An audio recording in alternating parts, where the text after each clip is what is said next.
धन्यवाद।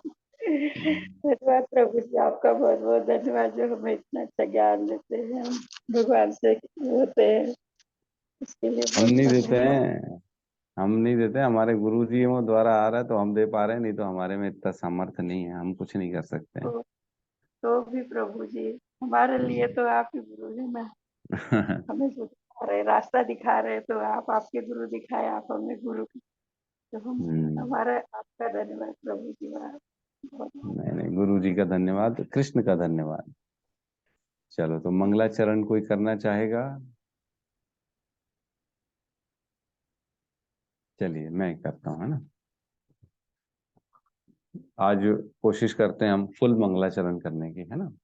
ओम अज्ञानतिमिरन्धस्य ज्ञानांजन शलाकया चक्षुरुन्मिलितं येन तस्मै श्री गुरुवे नमः। श्री चैतन्य मनोभीष्टं स्थापितं येन भूतले स्वयं रूप कदा मह्यं ददाति स्वपदान्तिकम्। वन्देऽहं श्रीगुरु श्रीयुतपदकमलं श्रीगुरून् वैष्णवांश्च श्रीरूपं सागरजातं सहगण रघुनाथान्वितं तं सजीवम् साद्वैतं सावधूतं परिजन सहितं कृष्ण चैतन्य देवं श्री राधा कृष्ण पादान सगण ललिता श्री विशाखान्वितांश्च। हे कृष्ण करुणा सिंधु दीनबंधु जगतपते गोपेश गोपिका कांता राधा कांत नमस्तुते। तप्त कंचन गौरांगी राधे वृंदावनेश्वरी वृषभानुसुते देवी प्रणमामि हरिप्रिये। वाञ्छाकल्पतरुभ्यश्च कृपा सिन्धुभ्य एव च पतितानां पावनेभ्यो वैष्णवेभ्यो नमो नमः। नमो विष्णुपादाय कृष्णप्रेष्ठाय भूतले श्रीमते भक्तिवेदांत स्वामीति नामिने।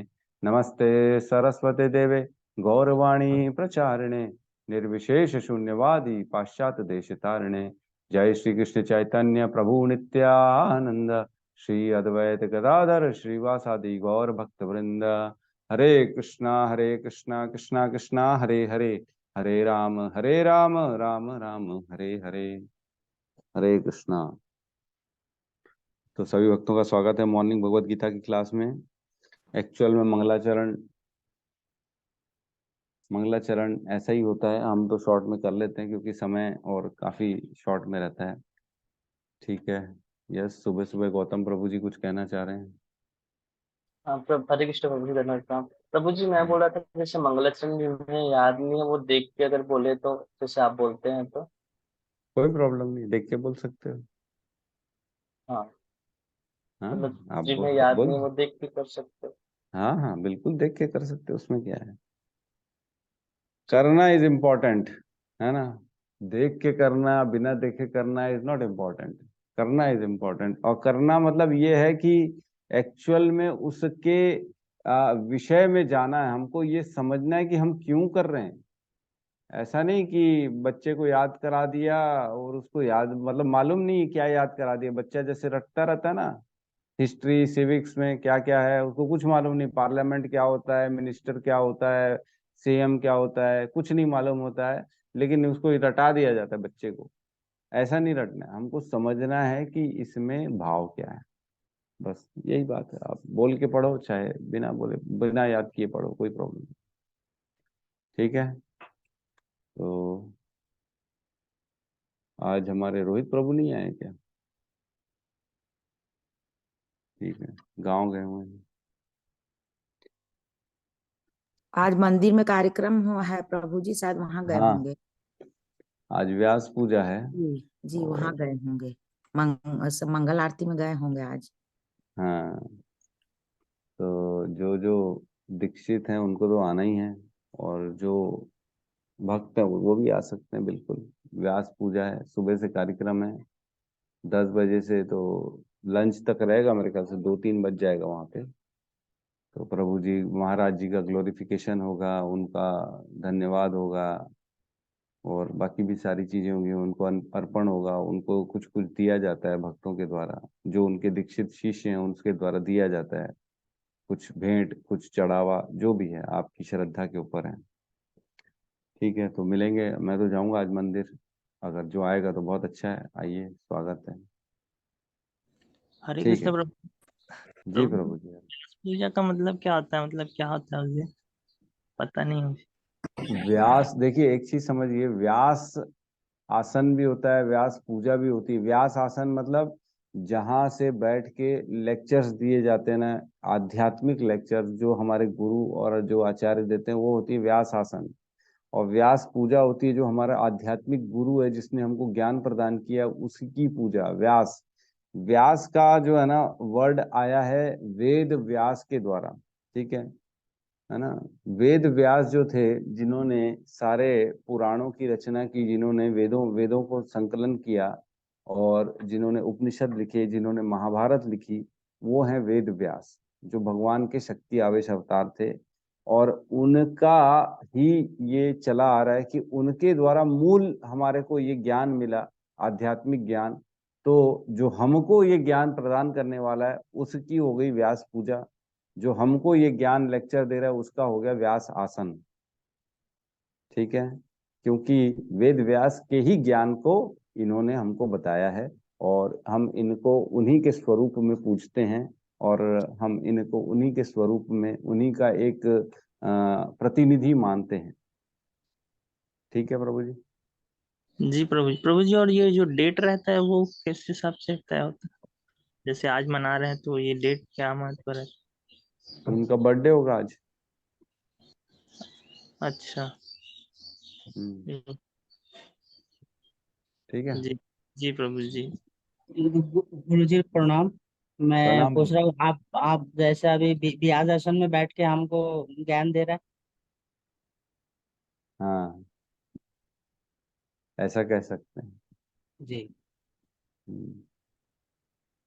जो भी भागवत चर्चा होती है, जो भी भगवत भागवन का जो है ना आध्यात्मिक ज्ञान की चर्चा होती है, वो सब जो है ना इसी के व्यास आसन से होती है। उसको व्यास आसन कहा जाता है। जी ठीक है प्रभु जी, हरे कृष्णा। ठीक है, 9:17 प्रवेश करते हैं अपन। यहाँ भगवान कह रहे हैं, पिछले श्लोक में भी देखा हमने, 9:16 में भी भगवान ने अपने ऐश्वर्यों के बारे में बताया है ना। अब एक दो श्लोक भगवान अपने ऐश्वर्य के बारे में बता रहे हैं। ऐसे ही पिछले 7वें अध्याय में भी ऐसा हुआ था कि भगवान अपने ऐश्वर्य के बारे में बताए थे, जिसमें बता रहे थे मैं ही जो है ना, मतलब मैं सबका बल हूँ, बुद्धि बुद्धिमताम अस्मि तेज तेजस्वी नाम अहम। मैं बुद्धियों का, बुद्धिमानों का बुद्धि हूँ, तेजस्वियों का तेज हूँ। मैं ही सूर्य का प्रकाश हूँ, मैं ही चंद्रमा का प्रकाश हूँ, इस तरह के जल का स्वाद मैं हूँ। इस तरह की भी दो चार ऐश्वर्य बताए थे भगवान ने। और 9वें अध्याय में भी अभी यहाँ पे ऐश्वर्य बता रहे हैं अपने, कि मैं ही कुछ कुछ हूँ। पिछले श्लोक में देखा, मैं ही कर्म कांड हूँ, मैं ही यज्ञ हूँ, पितरों को दिया जाने वाला तर्पण मैं हूँ, औषधि मैं हूँ, दिव्य ध्वनि ओमकार मैं हूँ, घी मैं हूँ, अग्नि मैं हूँ, आहुति मैं हूँ, है ना। अब भगवान इसी में थोड़ा सा और एक्स्ट्रा बता रहे हैं कि मेरे द्वारा एक्चुअल में सारी चीजें प्रकट हो रही हैं। ठीक है, तो अनम्यूट करके एक बार श्लोक पढ़ेंगे अपन। आप सब रिपीट करिएगा मेरे साथ साथ। पिता अहमस्य जगतो पिता पितामहमस्य जगतो माता धाता पितामह माता माता धाता पितामह वेद्यं पवित्रम ओंकार वेदं पवित्रम ओंकार ऋक् साम यजुरेव च ऋक्साम यजुरेव च पिता अहमस्य जगतो पिता अहमस्य जगतो माता धाता पितामह माता धाता पितामह वेद्यं पवित्रम ओंकार वेदं पवित्रम ओंकार ऋक् साम यजुरेव च ऋक्साम यजुरेव च पिता अहमस्य जगतो पिता अहमस्य जगतो माता धाता पितामह माता धाता पितामह वेद्यं पवित्रम ओंकार पवित्रम ओंकार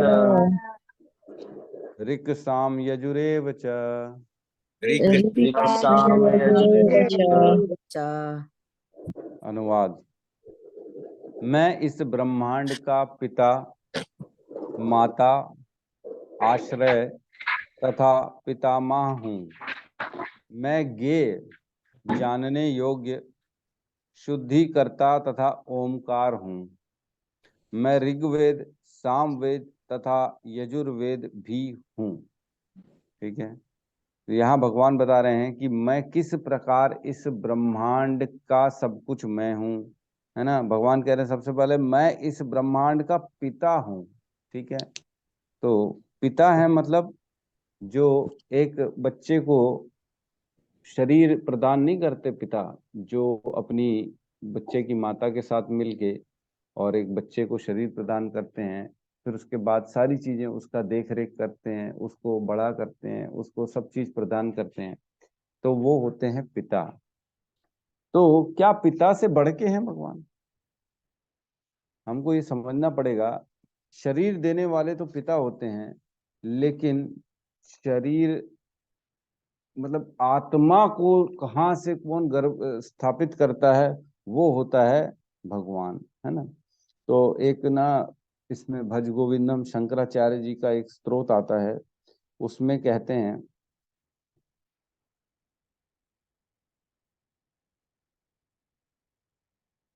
हाँ ये आता है,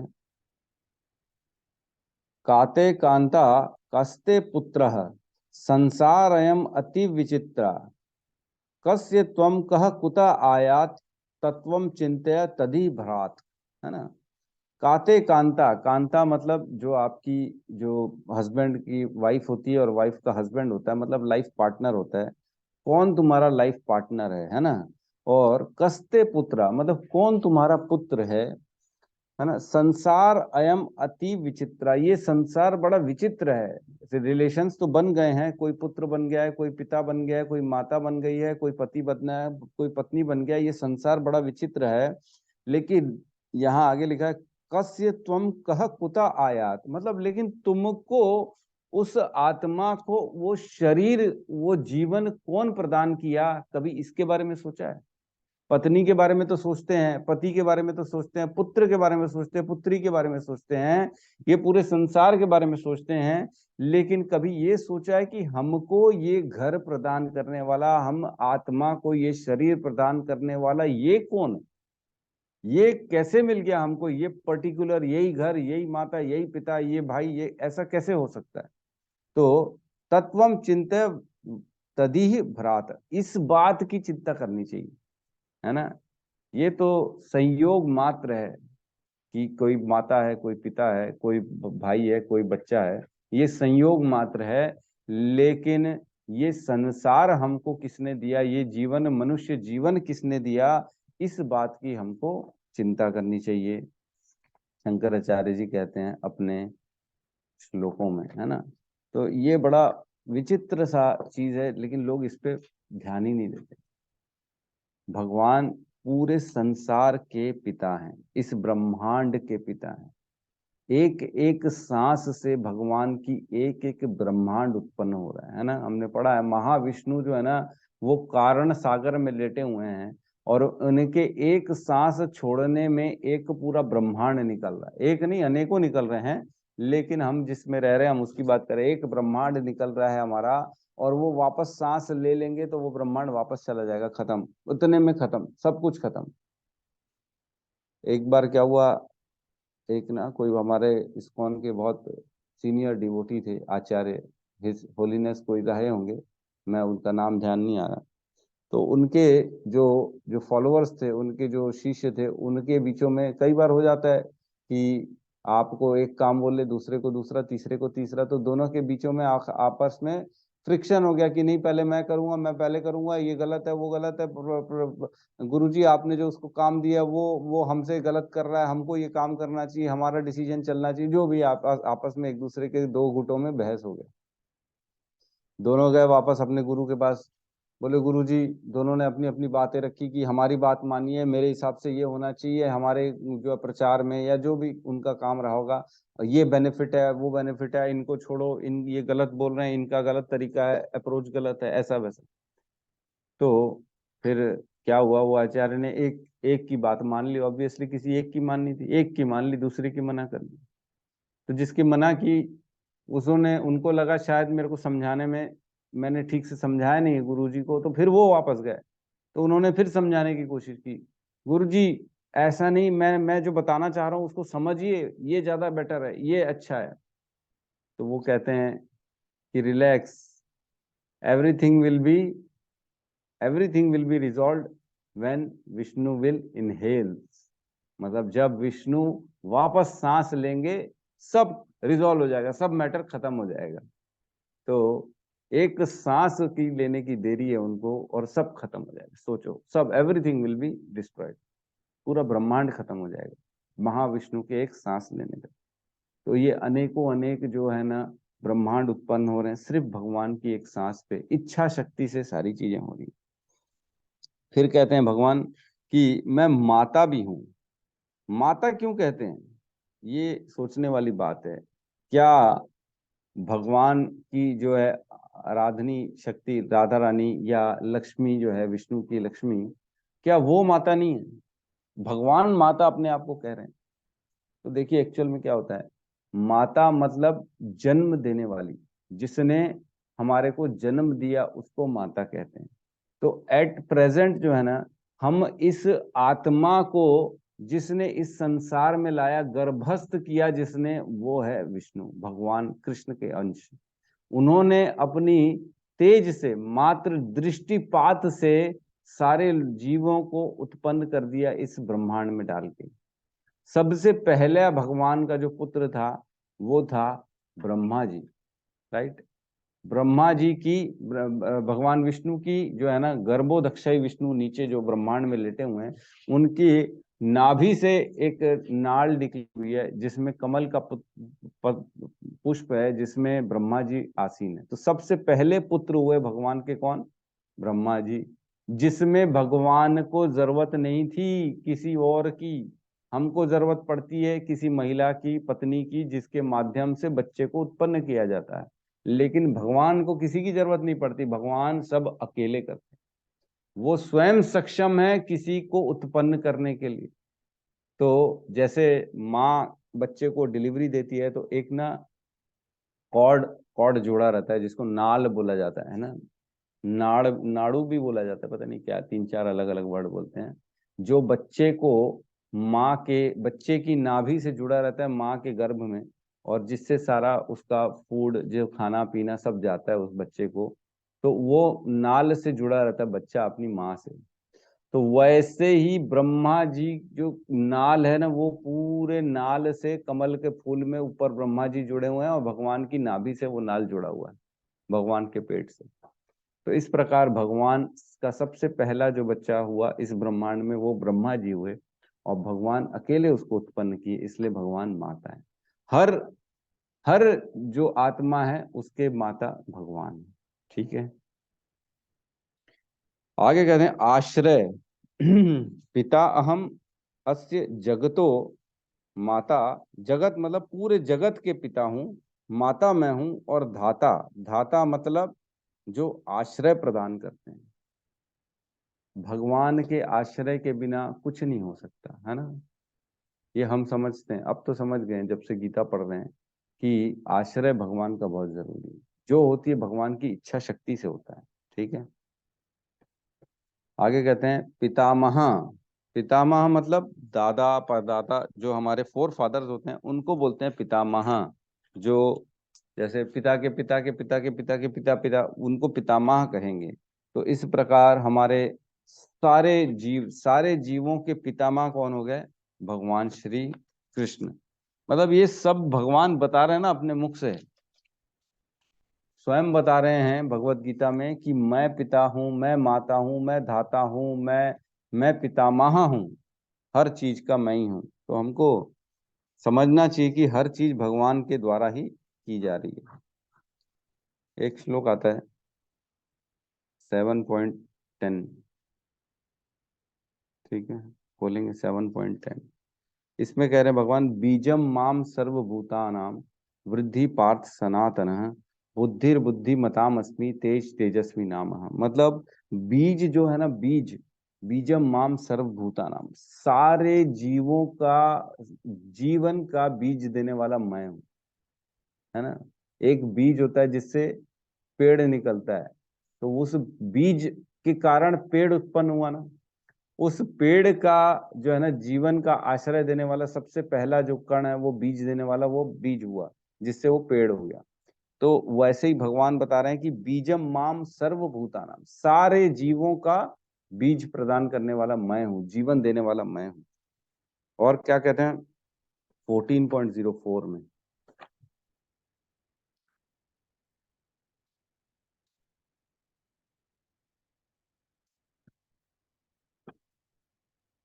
यहाँ कहते हैं पेज नंबर 491 में, यहाँ कहते हैं सर्व योनिषु कौंतुये मूर्तः संभवन्ति या तासाम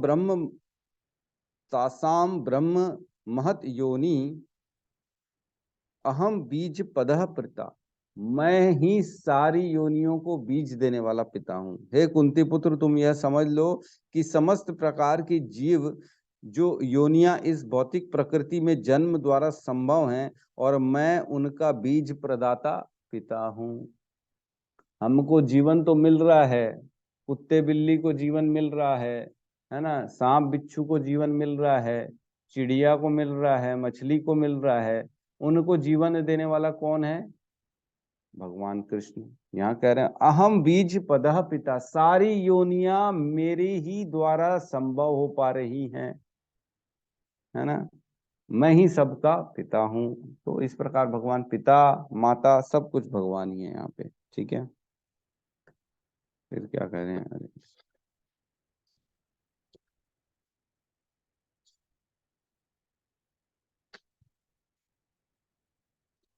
और आगे कहते हैं मैं ज्ञेय हूं।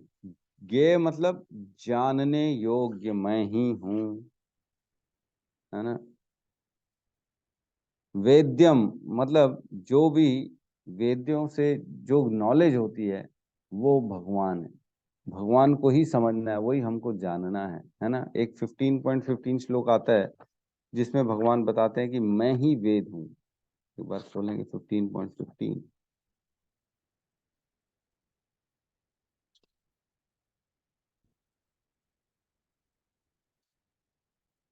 सर्वस्य च अहम हृदि सन्निविष्टो मतः स्मृति ज्ञानम अपोहनम च वेदेश्च सर्वम अहम एव वेद्यो वेदांत कृत वेदविद च अहम। मतलब मैं प्रत्येक जीव के हृदय में आसीन हूँ और मुझसे ही स्मृति ज्ञान तथा विस्मृति होती है। मैं ही वेदों के द्वारा जानने योग्य हूँ। निस्संदेह मैं वेदांत का संकलन करता तथा समस्त वेदों का जानने वाला हूँ। वेद एक्चुअल में क्या है, वेदों में ना सब कुछ बताया गया है। कर्म कांड बताया गया है, आपको किस प्रकार भगवान की भक्ति बताई गई है, स्तुतियां बताई गई हैं, गीत बताए गए हैं भगवान के। तो किस प्रकार आप क्या क्या करोगे तो क्या प्राप्त होगा, क्या करना चाहिए अपने आप का उद्धार करने के लिए। किसी को परिवार का कल्याण करना है, किसी को अपना कल्याण करना है, किसी को समाज का कल्याण करना है, किसी को पड़ोसी का कल्याण करना है, तो क्या करना चाहिए, सारे कर्म कांड बताए गए हैं। तो आदमी वो पढ़ता है ना तो पजल हो जाता है कि करना क्या है। जो एक चीज पढ़ेगा तो आदमी को लगेगा मैं यही करता रहूं, मैं इससे सिद्धि प्राप्त कर लूं, मैं ये कर लूं, मैं वो कर लूं, सिद्धियां मिल जाएंगी वेद से। एक श्लोक बताते हैं वेदों में है, उस श्लोक को पढ़ने से कुछ 108 बार की पता नहीं कितनी बार पढ़ने से आदमी में वो कैपेसिटी आ जाती है कि वो उड़ सकता है ना। है अपने श्लोकों में लिखा हुआ है, वो उड़ सकता है, वो हवा में उड़ जाता है फिर वो। तो ये सारी चीजें लिखी हुई है वेदों में। हम एक्चुअल में क्या है, अपने आप को काट चुके हैं वेदों से। हमारे जो धरोहर है, जो भी जितने बड़े बड़े साइंटिस्ट हुए, चाहे आइंस्टाइन हुए, चाहे अभी वो पिक्चर भी आई थी ना एक कौन सी ओपनहाइमर, अभी हॉलीवुड की पिक्चर, जिसमें उसने न्यूक्लियर बम बनाया था, जो साइंटिस्ट जिसके बारे में बताया गया था, उसने भगवत गीता का श्लोक कोट किया था एक, है ना। तो वो भी भगवत गीता पढ़ता था। तो सारे बड़े बड़े साइंटिस्ट इंडियन के नहीं, इंडिया नहीं बाहर तक गई है भगवत गीता, और वो पढ़ते थे तब जाके उनको सब समझ में आया। वेदों के द्वारा सारी चीजों का इन लोगों ने एनालाइज किया और बाद बाद में डिस्कवर किया। बोलते हैं ये हमने निकाला, हमने निकाला, हमने निकाला, जबकि हमारे भारत के वेद हैं सारे के सारे। भारत के वेद पढ़ पढ़ के उनको समझ में आया कि नहीं नहीं ये ज्ञान है, हमको समझना चाहिए, और उसी का ट्रांसलेशन कर करके अपने थीसिस बना के लोग लिखते हैं और अपना नाम करते हैं। तो इस प्रकार भगवान जो है ना, जानने योग्य क्या है, भगवान ही है। शुद्धिकर्ता तथा ओमकार मैं हूं। तो शुद्धिकर्ता क्या हो गया? आप एक बात बताओ, आप सुबह सुबह नहाते हो, पानी से नहाते हो, पानी से नहा के शुद्ध फील होता है क्या? साफ अपने आप को लगता है क्या?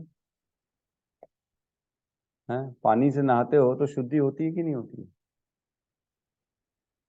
मैल पूरा निकल जाता है, अपने आप को साफ फील करते हैं, अब मैं एकदम बढ़िया शुद्ध अवस्था में आ गया हूँ। पानी से होता है। तो कभी सोचा है कि पानी से ही ऐसा क्यों होता है? तेल से नहाने से क्यों नहीं होता है? या और कुछ डालने से क्यों नहीं होता? शुद्ध शुद्ध नहीं होता। तो भगवान वैसे ही हर चीज में ना एक गुण डालते हैं अपना अपना। जल का स्वाद मैं हूं, हमने पढ़ा है, भगवान कहते हैं जल का स्वाद मैं हूं। और पवित्र शुद्ध वायु मैं हूं, भगवान बताएंगे आने वाले अध्यायों में। 10वें अध्याय में भगवान बताते हैं, जहां अपने ऐश्वर्य बताते हैं कि शुद्ध करने वाली जो वायु होती है वो मैं हूं। जल का स्वाद मैं हूं। तो जल में ये गुण होता है कि आपको शुद्ध करे, हर चीज की मलिनता को निकालता है जल, और कोई नहीं निकालता है, सिर्फ जल निकालता है मलिनता को। वैसे ही है भगवान, हर चीज को शुद्ध करते थे जैसे जैसे भगवान का नाम का आश्रय लेते हैं हम। जैसे जैसे भगवान के नाम को लेंगे वैसे वैसे भगवान हमारे को शुद्ध करते जाते हैं, हृदय हमारा शुद्ध होते जाता है। ठीक है। तो एक उपदेशामृत में कहते हैं भगवान, उपदेशामृत बोलो, शिक्षा शिक्षाष्टकम में चैतन्य महाप्रभु का पहला पहला जो श्लोक है वो कहते हैं, चेतो दर्पण मार्जनम भव महादावा अग्नि निर्वापणम। ठीक है। श्रेयस कैरव कैरव चंद्रिका वितरणम विद्या वधु जीवनम आनंदम बुद्धि वर्धनम प्रतिपदम पूर्ण अमृत स्वादनम सर्वात्मा स्नापनम परम विजयते श्री कृष्ण संकीर्तनम। मतलब चित्त रूपी दर्पण को स्वच्छ करने वाले, भव रूपी महान अग्नि को शांत करने वाले, चंद्र किरणों के समान श्रेष्ठ विद्या रूपी वधु के जीवन स्वरूप, आनंद सागर में वृद्धि करने वाले, प्रत्येक शब्द में पूर्ण अमृत के समान सरस, सभी को पवित्र करने वाले श्री कृष्ण कीर्तन की जय हो। भगवान का नाम में इतने गुण हैं, पद पद पे अमृत का स्वादन होता है। जैसे जैसे हम भगवान का नाम लेते चले जाएंगे ना, हमारा चित्त जो रूपी है ना, चित्त रूपी जो दर्पण है वो पूर्ण रूप से साफ होते होते होते चला जाएगा, है ना। एक श्रीमद् भागवतम का श्लोक आता है जिसमें कहते हैं भगवान जो है ना, नाम जो है लेने से भगवान हृदय में आ जाते हैं और वो हृदय में बैठ के वो सब चीजों को साफ करते हैं, है ना। एक श्लोक है, निकाल के बताता हूँ।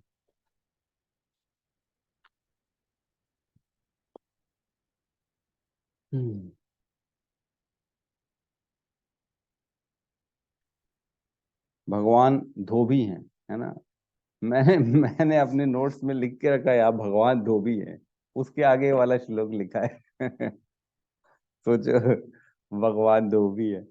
श्रीमद् भागवतम 1.2.17 ये श्लोक है। इसमें कहते हैं, श्रवणताम स्वकथा कृष्ण पुण्य श्रवण कीर्तन हृदय अंतस्थो ही अद अभद्राणी विधुनोति सुहृत सताम। मतलब प्रत्येक हृदय में परमात्मा स्वरूप स्थित तथा सत्यनिष्ठ भक्तों के हितकारी भगवान कृष्ण उस भक्त के हृदय से भौतिक भोगों की इच्छा को हटाते हैं जिसने उनकी कथाओं को सुनने में रुचि उत्पन्न कर ली है, क्योंकि ये कथाएं ठीक से सुनने तथा कहने पर अत्यंत पुण्य प्रदान करती हैं। तो जो ये कथाएं के प्रति रुचि उत्पन्न कर लेता है, जिनको ऐसा लगता है मेरे को तो भगवान के बारे में सुनना चाहिए, बातें करना चाहिए, उनका नाम लेना चाहिए, उसमें जिसका स्वाद बढ़ चुका है, वैसे लोगों के हृदय में भगवान प्रवेश करते हैं और विधुनोति, है ना, विधुनोति लिखा है श्लोक में। विधुनोति मतलब धोते हैं। वो क्या धोते हैं? उनके सारे कलमश को धोते हैं बैठ के। धोबी धोता है ना कपड़े, वैसी विधुनोति, धोते हैं वो भगवान बैठ के सारे कलमशों को, और उसको शुद्धता, पवित्रता, आनंद प्रदान करते हैं। जीवन उसका आनंदमय हो जाता है जो भगवान के नामों के प्रति अपनी रुचि उत्पन्न कर लेता है। इस प्रकार भगवान शुद्ध हैं। और ओमकार भी मैं हूँ। सारे जो हम देखते हैं ओम के रिलेटेड जितने भी शब्द होते हैं वो मैं हूँ। तो एक श्लोक आता है 7.08, हमने पहले उसमें भी चर्चा कर रखी है। भगवान, मैंने बताया था ऐश्वर्यों के बारे में हमने वर्णन किया है पहले भी। तो 7.08 पेज नंबर 274, इसमें कहते हैं, हे कुंती पुत्र, मैं जल का स्वाद हूँ, सूर्य तथा चंद्रमा का प्रकाश हूँ, वैदिक मंत्रों में ओमकार मैं हूँ, आकाश में ध्वनि हूँ तथा मनुष्यों में सामर्थ्य हूँ। और श्लोक है एक 10.25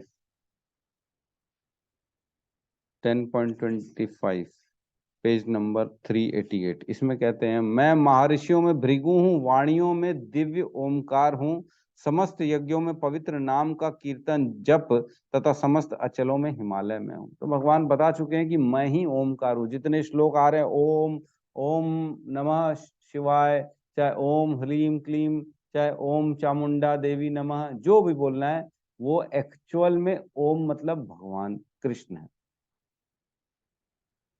ठीक है, कहाँ चला गया?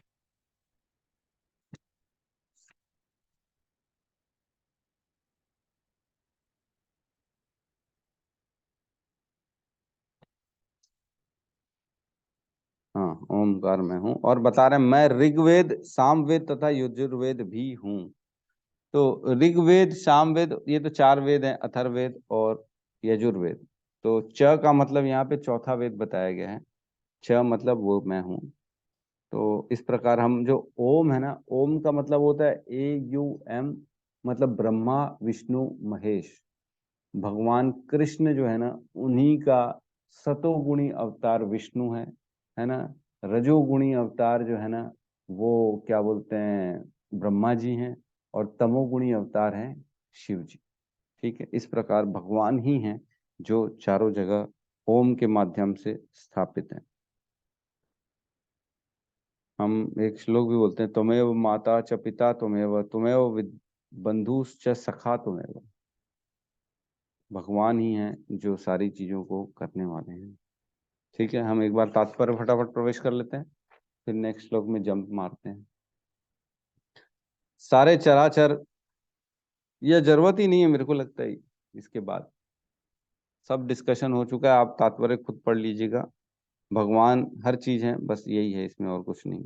ठीक है, नेक्स्ट श्लोक में प्रवेश करते हैं हम। तात्पर्य आप सब पढ़ लीजिएगा। ओके, नेक्स्ट श्लोक बहुत इंपॉर्टेंट है, ये सबको याद करना है। 18 नंबर श्लोक है। गतिर भरता, सब अनम्यूट कर लेंगे, अपन श्लोक का रिसाइटेशन कर लेते हैं। गतिर्भर्ता प्रभु साक्षी, गतिर्भर्ता प्रभु साक्षी, निवासः शरणं सुहृतः, निवासः शरणं सुहृतः, प्रभव प्रभवः प्रलयस्थानं, प्रभवः प्रलयस्थानं, निधानं बीजम् अव्ययम्, अव्ययम्। गतिर्भर्ता प्रभु साक्षी, गतिर्भर्ता प्रभु साक्षी, निवासः शरणं सुहृतः, निवासः शरणं सुहृतः, प्रभवः प्रलयस्थानं, प्रलयस्थानं, निधानं बीजम् अव्ययम्, बीजम् अव्ययम्। गतिर्भर्ता प्रभु साक्षी, गतिर्भर्ता प्रभु साक्षी, निवासः शरणं सुहृतः, निवासः शरणं शरणं प्रभवः प्रलयस्थानं, प्रभवः प्रलयस्थानं निधानं बीजम् अव्ययम्। निधानं बीजम् अव्ययम्। अनुवाद: मैं ही लक्ष्य, पालनकर्ता, स्वामी, साक्षी, धाम, शरणास्थली तथा अत्यंत प्रिय मित्र हूँ। मैं सृष्टि तथा प्रलय सबका आधार, आश्रय तथा अविनाशी बीज भी हूँ। तो ये दोनों श्लोक में कुछ चीजें कॉमन दिखेंगी आपको, उसके बारे में हम चर्चा करेंगे। जैसे बीज के बारे में वर्णन आया, बीजम अव्ययम, है ना, यहाँ पे बीज मैं हूँ। तो हमने चर्चा की पिछले श्लोक में भी, भगवान बता रहे हैं मैं ही इस हर चीज का पिता माता पितामह हूँ, मतलब बीज देने वाला हर कुछ भगवान है। ठीक है, तो चलो एक एक करके पढ़ते हैं। तो गति का मतलब होता है लक्ष्य, है ना, गोल। हमारा गोल क्या है? हमारा, जैसे बच्चों को बोलते हैं पढ़ना क्या है, करना क्या है, तुम्हारा गोल क्या है। मेरी बेटी का भी जैसे कुछ दिन पहले बड़ा डिस्टरबेंस हो गया, करना क्या है उसको, ये थोड़ा डाउट हो गया था, एमबीबीएस करूं कि कुछ और करूं, एमबीबीएस में बड़ी कठिनाई है, पढ़ाई बहुत ज्यादा है, XYZ। तो इस प्रकार गति आदमी को पता रहनी चाहिए कि मेरी गति क्या है। तो क्या हमको मालूम है हमारी गति क्या है, हमको करना क्या है, हमारा लक्ष्य क्या है, जीवन का उद्देश्य क्या है ना। अतः ब्रह्म जिज्ञासा, ये क्या है, वेदों में कहा गया है अतः ब्रह्म जिज्ञासा, मतलब इंसान को ब्रह्म की जिज्ञासा करनी चाहिए। मेरे को कौन पैदा किया, मेरा लक्ष्य क्या है, मेरे को ऐसा जीवन क्यों मिला, मैं क्यों सुख दुख भोग रहा हूँ, क्या कारण है। अपने संबंधों के बारे में समझना चाहिए, भगवान से संबंध मेरे क्या है, किस प्रकार मैं इस जीवन में अपने प्रभु से संबंध स्थापित करूं, है ना। क्या हुआ था ऐसा जो मेरे को ऐसा जीवन प्राप्त हुआ, और किस प्रकार मैं इस मनुष्य जीवन का सदुपयोग करके भगवान को प्राप्त कर सकता हूं। तो हमको ये जीवन दिया गया है किसके लिए? भगवान की प्राप्ति के लिए। प्रभु श्री राम से पूछा गया कि प्रभु मनुष्य जीवन ही क्यों, मनुष्य जीवन का सर्वोच्च मतलब उसका कारण क्या, मनुष्य जीवन का। तो प्रभु श्री राम ने कहा कि मनुष्य जीवन सर्वश्रेष्ठ यंत्र है भगवत प्राप्ति के लिए, है ना, सर्वश्रेष्ठ यंत्र। समझ सकते हैं? एक श्लोक आता है 18वें अध्याय में, जिसमें भगवान कहते हैं, है ना, ईश्वर सर्वभूतानां हृदय देशे अर्जुन तिष्ठति भ्रामयन् सर्वभूतानि यंत्राणुनि मायाया। मतलब भगवान सबके हृदय में रहते हैं अर्जुन, उनके हृदय में। ईश्वर सर्वभूतानां हृदय देशे अर्जुन तिष्ठति, उनके हृदय में भगवान रहते हैं। हृदय देशे अर्जुन तिष्ठति यंत्राडूढ़ी माया, नहीं, भ्रामयन सर्वभूतानि, भ्रामयन मतलब भ्रम कर दिए, भ्रमित कर दे रहे हैं सारे लोगों को। भ्रामयन सर्वभूतानि, सारे जीवों को भ्रमित कर दिया गया है। यंत्रारूढ़ी माया, इस यंत्र में डाल दिया गया। जो मनुष्य रूपी शरीर है ना, एक ये यंत्र मशीन के जैसा है, इसमें डाल दिया गया है, और इसमें डाल के भ्रम में फैला दिया गया, इल्यूजन वाले दुनिया में डाल दिया गया, है ना। यंत्रारूढ़ी माया है, इस माया के द्वारा। एक ना, आपने भी बहुत सारे लोगों ने एक जो बना रहता है, कभी ये सब अम्यूजमेंट पार्क जाते हैं तो एक रास्ता खोजने वाला रहता है, जिसमें कांच कांच लगे रहते हैं चारों तरफ, रास्ता ही नहीं पता पड़ता, इधर जाओ तो कांच से टकरा जाते हैं, इधर जाओ तो कांच से टकरा जाते हैं। ऐसे आता है ना, किसी ने अटेंड किया है कि नहीं किया ऐसा? भूल भुलैया जिसको बोलते हैं, है ना, उसमें पता ही नहीं पड़ता है, और सामने भी रास्ता दिखता है, इधर भी रास्ता दिखता है, इधर भी हम, इधर भी हम, इधर भी हम, कांच ही कांच दिख रहे, पता ही नहीं पड़ रहा रास्ता कहाँ है, सब सेम सेम। तो वैसी ही है ये हमारा जीवन, दिखता कुछ और है, होता कुछ और है ना, भ्रमित कर दिया गया है इस पूरे संसार में इंसान को। तो प्रभु श्री राम कहते हैं कि ये जो मनुष्य जो जीवन है, मनुष्य रूपी शरीर है, ये सर्वश्रेष्ठ यंत्र है भगवत प्राप्ति के लिए। ठीक है, सर्वश्रेष्ठ यंत्र का मतलब हम समझ सकते हैं, जिस प्रकार सबसे बेस्ट, जैसे बोलते हैं ना, सबसे बेस्ट स्कूल कौन सा है, सपोज करो कृष्णा पब्लिक स्कूल है, तो आदमी चाहेगा कि मेरा बच्चा सबसे श्रेष्ठ स्कूल में जाए ताकि उसकी पढ़ाई अच्छी हो।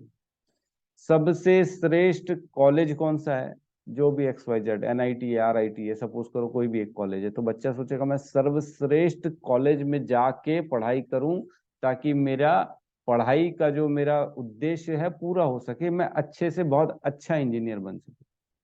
इसी प्रकार कोई और, जैसे साइंटिस्ट लोग रिसर्च करते हैं, उनको सर्वश्रेष्ठ इक्विपमेंट्स दिए जाते हैं ताकि वो रिसर्च में आगे बढ़ सकें। ठीक है, ताकि उनका रिसर्च कहीं पे भी फेल ना हो, तो बाहर से मंगाया जाता है, अमेरिका का ये प्रोडक्ट आया, इसको लगा लो, तो इसको यूज करो प्रभु जी, आपके सारे इजी हो जाएगा काम, वो सर्वश्रेष्ठ है।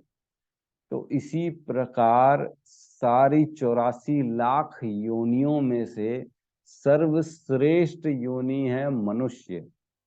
मनुष्य की योनि से भगवत प्राप्ति संभव है। ठीक है, जिस प्रकार अमेरिका, रशिया, चाइना से बड़ी बड़ी मशीन मंगाई जाती है ताकि हमारा काम पूरा हो सके, उसी प्रकार हमारे इस आत्मा का काम पूरा हो सकता है इस मनुष्य रूपी शरीर से।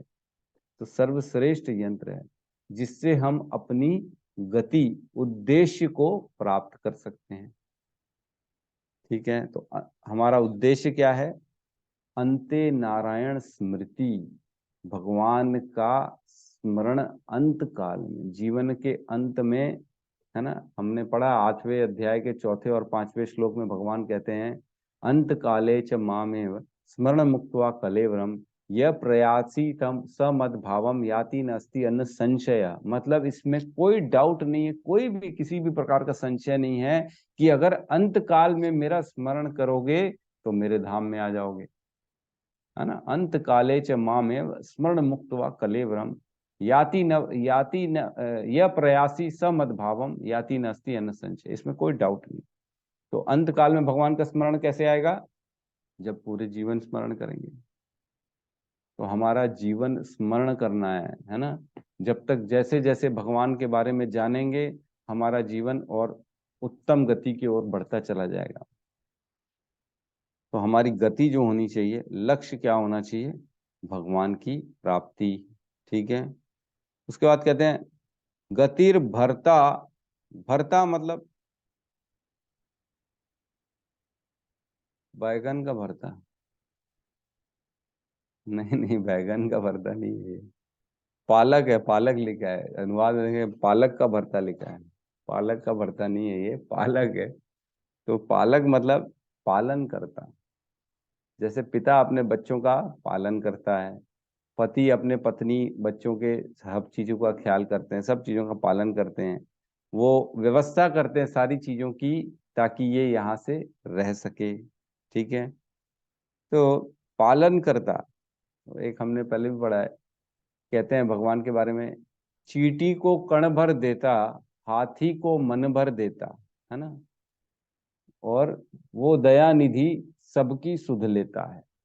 एक चींटी को कण भर भी देता है और एक हाथी को मन भर, एक मन मतलब 100 किलो, 100 किलो भी देते हैं हाथी को डेली खाने को, और वह दया निधि सबकी सुध लेता है। हर प्राणी को, जिस जिस प्राणी को जीवन मिलाना, भगवान ने उसके खाने पीने की व्यवस्था पहले ही कर दी है। ऐसा नहीं है कि बाद में टेंशन हो रहा है, अरे गेस्ट को हम बुला लेते हैं घर में, लेकिन फिर बाद में टेंशन रहता, अरे मैंने तो खाने की व्यवस्था की नहीं, जाओ जाओ जल्दी जाओ लेके आओ मार्केट से, हैं, अरे ये नहीं मिल रहा, वो नहीं मिल रहा, 5 लोग आ गए इकट्ठे घर में खाना खाने के लिए, तो हमारे पास व्यवस्था नहीं है उसकी। ओ प्रभु जी, सॉरी सॉरी, हमने तो कुछ बनाया नहीं, हमारे घर में तो कुछ है नहीं, आप प्लीज अब कल आइए, कल खाना खिलाएंगे आपको, आज आप उपवास रख लीजिए, आप भूखे रहिए। ऐसा नहीं है, भगवान जिस जिसको जीवन दे रहा है ना, उसका भाग्य वो खुद लेके आता है बचपन से।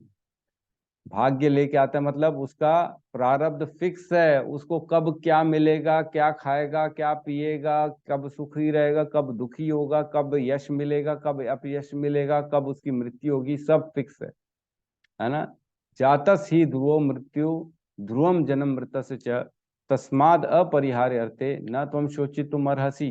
दूसरे अध्याय में भगवान बताते हैं जाते साथ जीवन मिला है उसकी मृत्यु पहले से ही निश्चित होती है, इसके लिए तुम जो है ना टेंशन मत लो। हे अर्जुन, उसके लिए शोक मत करो। तो जब जीवन दिया है, मृत्यु निश्चित है, तो मृत्यु कुछ काल के बाद ही तो निश्चित होगी ना। आज कोई बच्चा पैदा हुआ है तो उसका जीवन 50 साल का सपोज करो भगवान ने निर्धारित कर दिया, तो 50 साल जिएगा, खाएगा, तब तो वो 50 साल के बाद उसकी मृत्यु होगी। खाएगा नहीं, पिएगा नहीं, तो कैसे जिएगा वो। तो भगवान ने जैसे आयु किसी की फिक्स कर दी है 50 साल की, तो उस 50 सालों में भगवान ने उसके भोजन की व्यवस्था की है। बगैर भोजन खाए तो कोई 50 साल जिएगा नहीं। मतलब 50 साल भगवान उसका पूरा भोजन दे के रखे हैं, उस कोटा के साथ उसको भेजा जाता है कि जा बेटा तेरा ये कोटा है, इतना तेरे को मिल जाएगा पूरे जीवन में। ठीक है, आगे कहते हैं स्वामी, है ना। तो गतिर भरता प्रभु, प्रभु मतलब भगवान स्वयं, है ना। और उसके बाद कहते हैं साक्षी, नीचे स्वामी, प्रभु का मतलब स्वामी भी लिया गया, पालन करता स्वामी मैं हूं, प्रभु मतलब स्वामी यहाँ पे दिया गया है। तो सब चीजों के भगवान स्वामी, हर किसी के, है ना।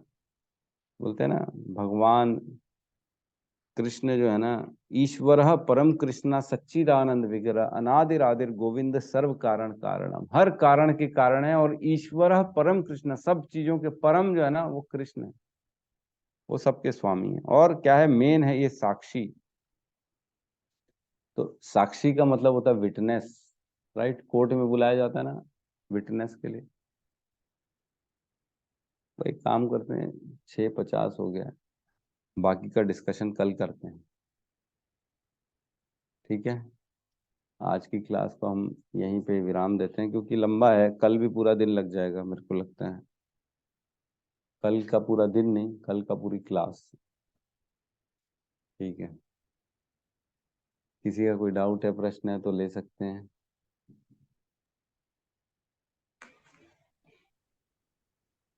हरे कृष्ण प्रभु जी। जी प्रभु जी प्रभु क्या जी। बोलते हैं, इसके अनुवाद कल पढ़ेंगे ना, क्योंकि अनुवाद में ही कल मैं पढ़ रहा था तो सॉरी तात्पर्य पढ़ रहा था तो उसमें कुछ डाउट आ रहा था मुझे। किसका, इसी का हाँ पूछ लीजिए, कोई दिक्कत नहीं। अगर तो हम पूछ लेते हैं प्रभु जी एक साथ कल पूछ तात्पर्य लीजिएगा, पढ़ेंगे। क्योंकि कल पढ़ेंगे हम, हाँ, इसके तात्पर्य जी को। जी प्रभु जी। ठीक है जी। अनिल प्रभु कुछ कह रहे थे। हाँ प्रभु जी, हरे कृष्ण। हरे कृष्णा। प्रभु जी, आज जैसे कि गणेश चतुर्थी है, तो कुछ बताना चाहेंगे इनके बारे में, गणेश भगवान जी के बारे में। क्योंकि कल प्रशांत मुकुंद ने भी मैसेज डाला था ग्रुप में।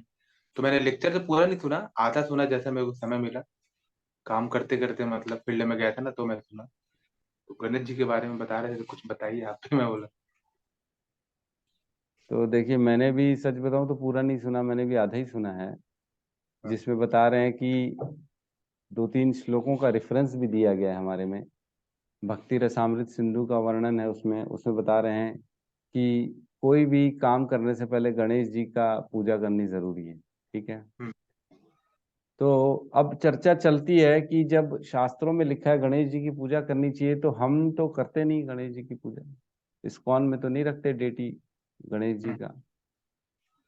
तो उसमें चर्चा चल रही थी कि जो गणेश जी है ना, एक्चुअल में एक तो यहाँ पे हैं इस संसार में, जो ब्रह्मांड के अंदर गणेश जी हैं, और एक तो गणेश जी वो हैं जो वैकुंठ में है भगवान के साथ, उनके निज पार्षद के रूप में, ठीक है। तो वो गणेश जी की हमको पूजा करनी है ना, जो उनके साथ हैं। और उनकी भी क्या पूजा करनी है वो, क्योंकि वैकुंठ हम जाते हैं, जो जाता है वैकुंठ वो भगवान का स्वभाव उसको प्रदान किया जाता है, भगवान का रूप, भगवान का ऐश्वर्य पूरा प्रदान किया जाता है। तो जो जाता है वो भगवान का रूप प्राप्त कर लेता है, भगवान के जैसा ही हो जाता है। तो जब भगवान के जैसा ही हो जाता है तो उस गणेश, उस वहां के सारे देवी देवताओं को हमको जो है ना पूजना है।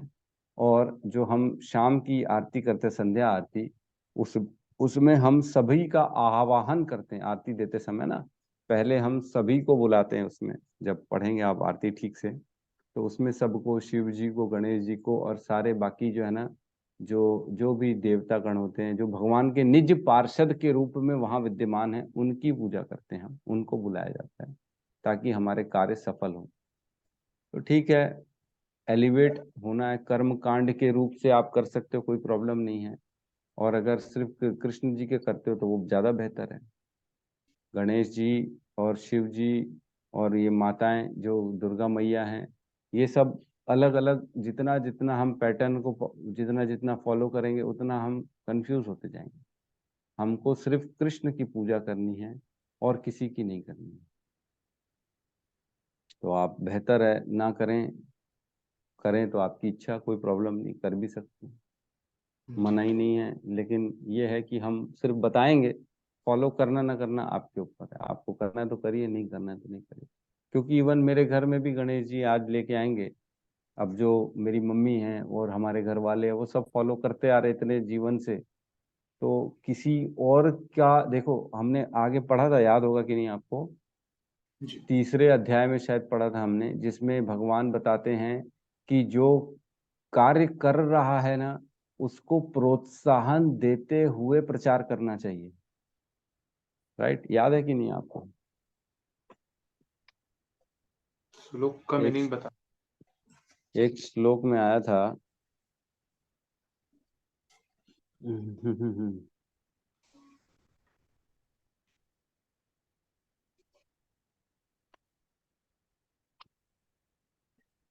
तीसरे या फिर चौथे अध्याय में हमने पढ़ा था, जिसमें बताते हैं कि जो हमको भगवान के बारे में जैसे प्रचार करना है ना, तो उसमें ये बताना है लोगों को कि उनको तुम ये सारा काम छोड़ो मत, जो जो कर रहा है ना उसको कहीं से भी डीमोटिवेट मत करो। उसको जो कर रहा है उसके लिए मोटिवेट करते करते कृष्ण के साथ उसको जोड़ो। अगर मेरे को निकालना पड़ेगा, थोड़ा समय लगेगा वो श्लोक को।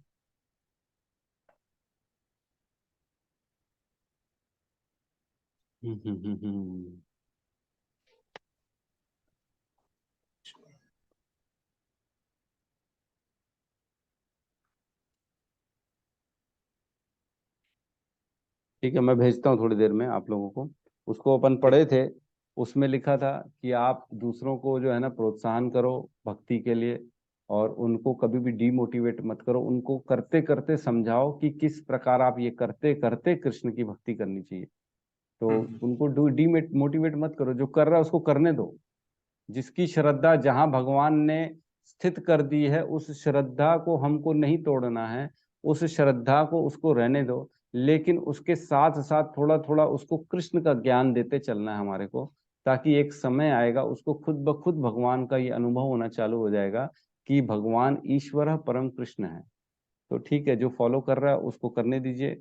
बाकी जिनको हमको मालूम पड़ गया, हमको उस चीजों में जो है ना प्रवेश नहीं करना है। हमको देवी देवताओं की, डेमी गॉड्स की पूजा में नहीं जाना है।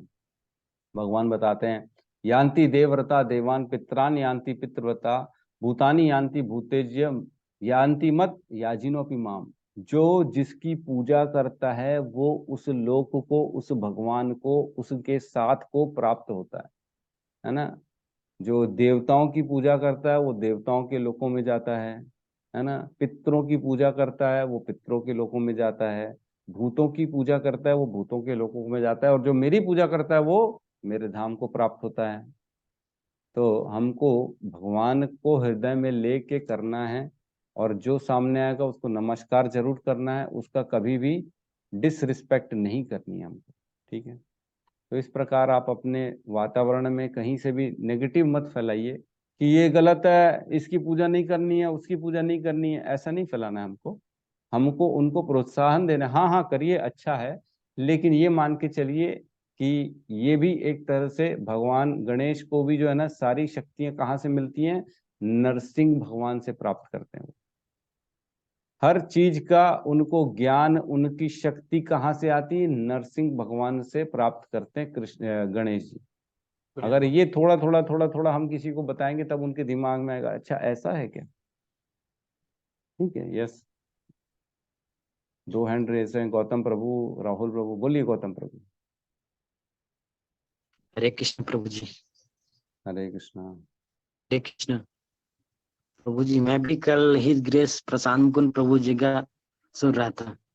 वो मतलब उसके बारे में बताया, सच्चित, आनंद और दुख 3 प्रकार के होते हैं, और वो सतोगुण, रजगुण, तमोगुण के बारे में बताया। आप बताएं, सुन रहा था मैं भी।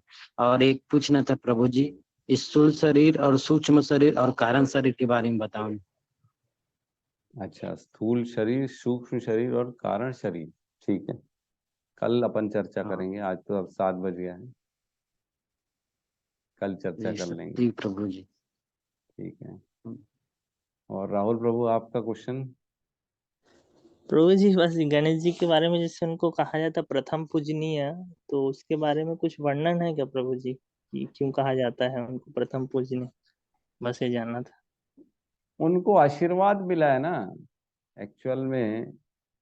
जब उनका गला काटा गया था, मतलब जब आपको ध्यान होगा, आपको लीला मालूम होगी, जब शिव जी ने उनका मस्तक दूसरा लगाया गणेश जी का, तब सारे देवी देवता आए थे वहां पे, सब ने आशीर्वाद दिया था अपना अपना अपना अपना।